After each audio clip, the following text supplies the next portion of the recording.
즉 학습 계획을 입력한 사람을 먼저 선발한다 라는 뜻이에요.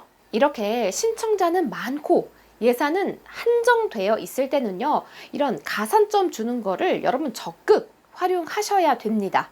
여러분 안녕하세요. 똑소리 나는 TV의 똑순입니다. 요즘 일자리 구하기가 정말 하늘의 별따기죠. 게다가 일자리가 난다고 해도 요양보호사, 사회복지사, 주택관리사 등 자격증을 필요로 하는 곳이 많습니다. 그런데요, 이 자격증도 다 돈이 있어야 따는 거다. 이 말에 많은 분들이 공감하시지 않을까 싶어요. 그래서 오늘은요, 이렇게 배움에 열정이 있는 분들을 위한 정보 가져왔습니다. 정부에서 교육 비용을 1인당 35만 원까지 지원해주는 제도입니다. 일명 평생교육 바우처 제도. 오늘 영상에서요, 지원 대상이나 신청 방법 등에 대해서 설명을 드릴 거고요. 그리고 가장 중요한 포인트, 우선 지원 대상자가 되는 법을 말씀드리도록 하겠습니다. 오늘 영상 끝까지 함께 해주세요. 노인복지TV 구독, 좋아요 부탁드립니다. 평생교육 바우처 제도. 정부에서 1인당 35만 원까지 교육비를 지원하는 제도입니다. 수강료, 교재비, 재료비까지도 지원되는 점 참고해 주시고요. 이 35만 원 어디서 쓸 수 있을까요? 평생교육 바우처를 사용할 수 있는 기관이라면 전국 어디든 가능합니다. 온라인도 오프라인도 모두 가능해요. 게다가 학점은행제든 공인중개사 같은 자격증이든 취미로 배우는 바리스타 자격증이든 간에 바우처를 사용할 수 있다면 모두 가능합니다. 자, 그럼 이 35만 원 어떻게 받을 수 있을까요? 4가지 절차가 있습니다. 첫째, 평생교육 바우처 제도를 신청합니다. 둘째, 기관에서 여러분의 신청서를 심사합니다. 그리고 만약 선정되면 문자나 이메일로 알려드립니다. 참고로 홈페이지에서도 확인하실 수 있어요. 셋째, 선정이 되셨다면 2개월 이내에 여러분이 농협은행에 가셔서 카드 발급 신청을 해주셔야 됩니다. 자, 여러분 선정됐다고 해서 카드가 자동으로 나오는 거 아닙니다. 여러분이 직접 가서 신청을 해주셔야 됩니다. 참고로 선정됐더라도요, 2개월 안에 카드 신청 안 하시면 그냥 자동 탈락이 됩니다. 마지막으로 넷째, 신청한 카드가 나오면 교육기관에서 수강을 하시면 됩니다. 자, 그렇다면 이 35만 원의 혜택을 받기 위한 첫 번째 단계, 신청입니다. 자, 그런데 신청하기 전에 내가 먼저 지원 대상이 되는지 확인해 봐야겠죠? 기본적으로 만 19세 이상이셔야 합니다. 이건 필수 조건입니다. 만 19세 이상이시라면 이 3가지 자격 중 하나만 해당하시면 되는데요. 1번 기초생활수급자, 2번 차상위 계층, 3번 기준 중위소득 65% 이하인 가구의 구성원. 이 3가지 조건 중에 하나만 충족하시면 됩니다. 참고로 여기서 주목하셔야 할 부분은 바로 1인 가구인데요.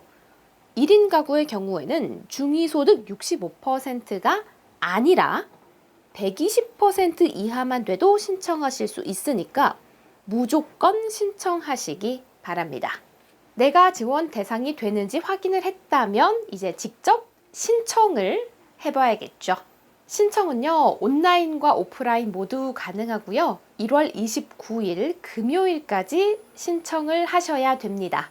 참고로 온라인 신청은요, 컴퓨터로 해도 되고 모바일로 해도 되는데요. 저는 컴퓨터로 한번 해보겠습니다. 우선 포털 사이트에서 평생교육 바우처를 검색하셔서 홈페이지에 접속해주세요.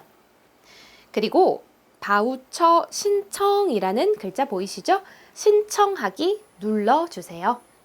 총 4단계로 진행됩니다.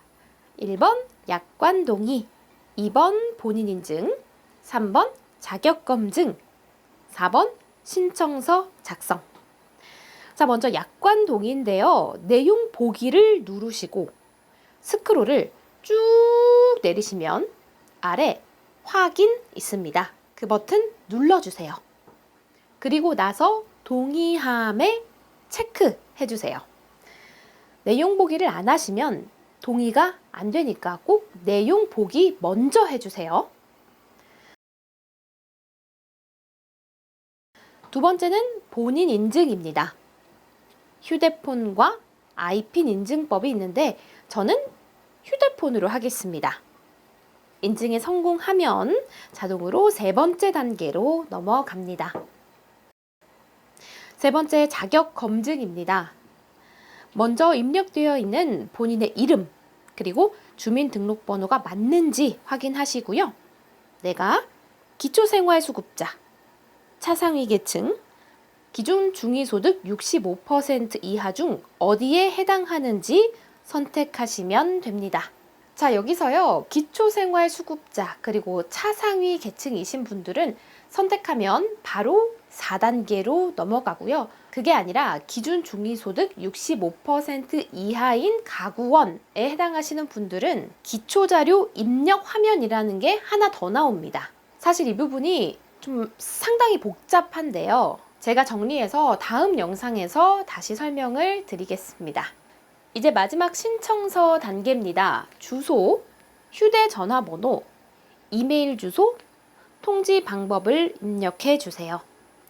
그리고 아래로 내리시면 준수사항 안내 확인 동의서가 있습니다. 역시 내용 보기를 누르셔서 서명 확인란에 클릭하시고 예를 선택해 주시면 됩니다. 그리고요, 그 아래에 있는 회원 가입이나 평생 학습 계좌 연계는 선택 사항이니까 하셔도 되고 안 하셔도 됩니다. 자, 여기까지 하셨으면 가장 아래에 있는 신청 버튼을 눌러주세요. 신청이 완료되었습니다 라는 화면이 뜨죠. 자, 그런데 여기서 확인 누르고 끝내시면 안 됩니다. 가장 중요한 학습 계획서 등록이 남아 있습니다. 자, 여러분, 여기서부터는 정말 주목을 해주셔야 되는데요. 사실은 학습 계획서는 필수 항목은 아닙니다. 선택 항목이에요. 그럼에도 불구하고 제가 정말 중요하다라고 강조드리는 이유는 이걸 제출해야 우선 선발 대상자가 될 수 있기 때문입니다. 제가 영상 시작하면서 우선 지원 대상자가 되는 방법을 말씀드릴게요 라고 했었죠. 그게 바로 학습 계획서입니다. 교육부에서 직접 발표한 선정 기준 자료를 보면요. 인센티브란에 학습 계획이라는 글자가 보이실 겁니다. 즉, 학습 계획을 입력한 사람을 먼저 선발한다 라는 뜻이에요. 이렇게 신청자는 많고 예산은 한정되어 있을 때는요, 이런 가산점 주는 거를 여러분 적극 활용하셔야 됩니다. 자, 그렇다면 이제 학습 계획서를 작성하는 방법 알아볼게요. 다시 신청 완료 화면으로 돌아가서 맨 왼쪽에 학습 계획서 등록 버튼을 클릭해 주세요. 학습 계획서는 크게 6개 항목입니다. 첫째, 수강 예정 과정. 둘째, 수강 과정의 내용. 셋째, 수강 목적. 넷째, 수강 시작 시기. 다섯 번째, 교육 기관. 여섯 번째, 학습 결과 활용 계획. 참고로 여러분, 이 학습 계획서는요, 최대한 자세히 적어 주시는 게 좋습니다. 그리고요, 항목 내에서 2개 이렇게 중복 선택도 가능하니까요. 여러분의 계획을 이 학습 계획서에 다 넣어 주시면 됩니다. 여기까지 하시면 이제 진짜로 신청 완료입니다. 참고로 평생교육 바우처는요, 원래 1인당 35만 원까지 지원을 했었는데 2021년에는 1인당 35만 원씩 최대 2번, 그러니까 70만 원씩 지원이 될 예정입니다. 우선 1월에 모집을 해서 2월부터 사용을 하고요. 그 다음에 7월에 다시 재충전의 기회가 있다고 합니다. 참고로 재충전은 모든 분들께 해드리는 건 아니고요. 당해년도에 지급된 지원금을 얼마나 알차게 활용을 했는지, 그리고 강좌를 얼마나 열심히 들었는지 등을 종합적으로 고려를 해서 다시 35만 원을 재충전해준다고 합니다.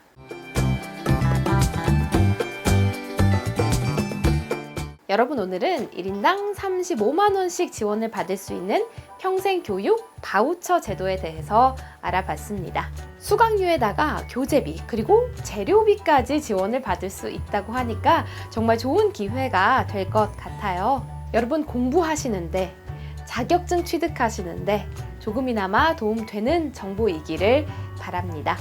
오늘 영상 도움 되셨다면요, 구독과 좋아요 부탁드리고요. 저는 다음 시간에 더 유익한 정보로 똑소리 나게 돌아오도록 하겠습니다. 여러분, 고맙습니다.